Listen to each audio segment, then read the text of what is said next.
Ahojte. Enrichment for dogs. What's this?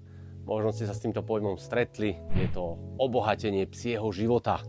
Väčšinou sa to dá dosiahnuť rôznymi pomôckami. Jedna z nich je napríklad Puzzle Feeder. Sú to teda interaktívne hry, v ktorých musí psík nejakým spôsobom posúvať, alebo dvíhať, alebo otáčať nejaké segmenty na to, aby sa dostal k odmene. Druhou možnosťou sú tzv. Sniffing mat, alebo teda ňuchacie koberčeky. Nasypete granulky do povedzme huňatého koberčeka, ktorých je veľa rôznych textilných záhybov. No a psík ich svojim čuchaním vyhľadáva a postupne vyberá. A to krmenie trvá relatívne dlho, pre psíka je to hra.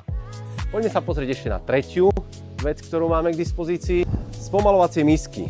Psíka spomaľujú pri tom, aby nežral hltavo, ale aby musel pomaly jazykom z tých jednotlivých priestorov tie granulky vyberať. V podstate ktorúkoľvek formu zvolíte,